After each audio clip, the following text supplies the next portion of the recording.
Hola con todos, me presento. Mi nombre es Erika Alejandra Ostaiza Párraga. Pertenezco a la Universidad Técnica de Manabí, curso por la carrera de Psicología, quinto semestre. A continuación, en este video les hablaré sobre aspectos relevantes de la primera unidad funcional de Luria. La primera unidad funcional de Luria, tal como se llama, tiene como función regular el tono y la vigilia. Además, también tiene funciones de recibir y analizar información, que los sistemas de conexiones puedan ser llamados a la mente, además que su actividad pueda ser programada, pueda ser comprobada el curso de los procesos mentales y además que éste puede ser corregido sus errores y que su actividad pueda ir por el curso debido. Hablando un poco de las estructuras que componen la primera unidad funcional de Luria, tenemos de manera primordial, o mejor dicho generalizada, el tallo cerebral y el subcórtex, el cual este último fue el descubrimiento de máxima importancia hace 30 años atrás, según el libro de Luria, es decir, que se tiene que tener en cuenta el año de creación de este mismo.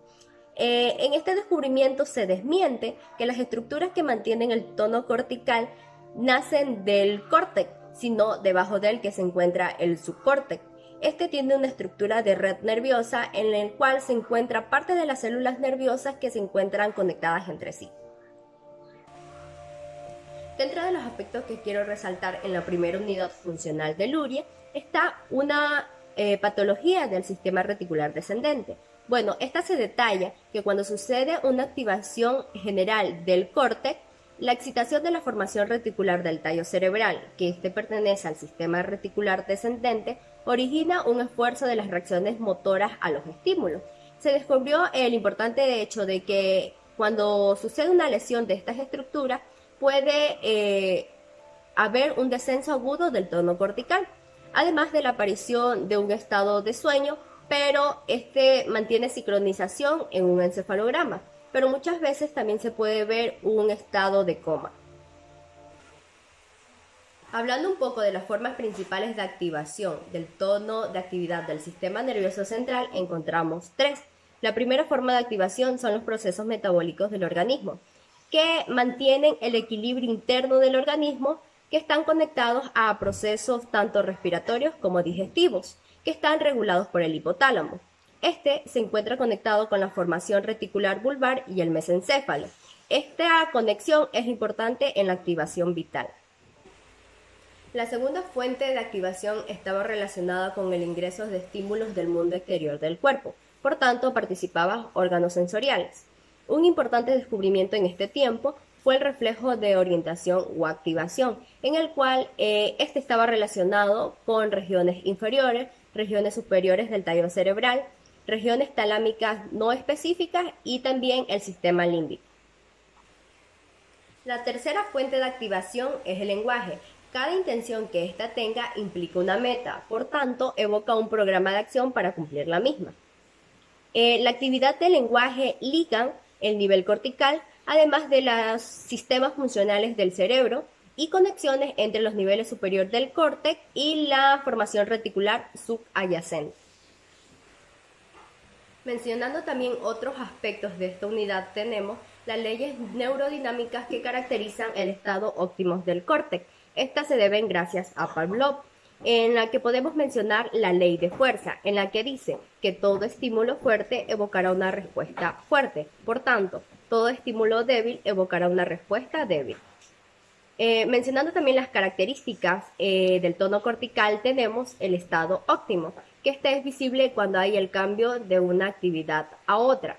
También tenemos el patrón de movimiento, la forma en la que pierde movimiento y por último la extinción, que esta sucede cuando se pasa por un estado de sueño. Mencionando también la función del sistema reticular en la regulación del estado del córtex cerebral, cambiando su tono y manteniendo el estado de vigilia, tenemos que este se logra a través de la formación nerviosa especial en el tallo cerebral, denominada subcórtex. Como lo hemos mencionado anteriormente, este tiene una estructura de red nerviosa y su función es intercalar los cuerpos de las células que se encuentran conectadas entre sí a través de cortos procesos. La excitación se extiende sobre toda esta red conocida como formación reticular. Por tanto, va cambiando su nivel poco a poco y modulando así el estado total del sistema nervioso. Hablando también de las funciones principales de las zonas mediales de los hemisferios y sus patologías.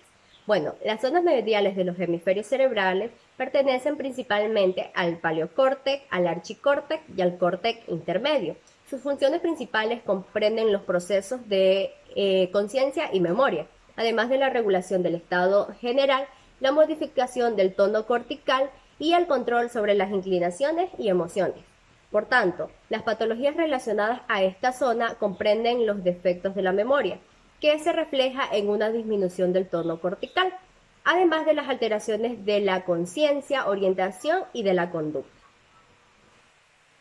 Mencionando también los postulados que ratifican el estado de vigilia óptimo para que el hombre continúe con todo su proceso activador, tenemos como primero la actividad organizada, que va dirigida hacia una meta, y esta requiere del estado óptimo del tono cortical.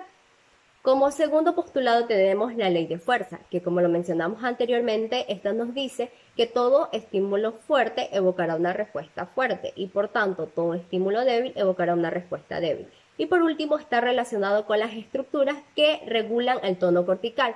Estas nos dicen que no nacen del córtex, sino del subcórtex. Este influye en el tono y al mismo tiempo experimenta la influencia reguladora. Hablando de las alteraciones en las zonas corticales superpuestas, específicamente en las zonas mediales, tenemos que las alteraciones en esta zona dan lugar a cambios graduales en los estados y una modificación en el fondo general de la conducta. Los pacientes que tienen alteraciones en esta zona tienen defectos de orientación. Además, no se sienten seguros del lugar en donde estaban, pocos orientados en tiempos referente a la hora. No se dan o no tienen lucidez al contar la historia de su vida. Además, mezclan la información e incluyen confabulaciones. Por último, tenemos las alteraciones de las zonas corticales superpuestas, específicamente en la zona córtico-mediales. Las alteraciones en estas zonas no están relacionadas ni a la noxis ni a la praxis. Tampoco no altera la percepción visual, táctil, auditiva, tampoco perjudica en la ejecución de movimientos complejos, ni al lenguaje ni a la escritura. Las características de las alteraciones en esta zona están definidas por el apegamiento al tono, también a una tendencia de un estado aquinético y la tendencia a fatigarse rápidamente. Inicialmente, el paciente inicia realizando trabajos correctamente. Posterior, sus acciones se hacen lentas, se presencia una astenia de movimientos.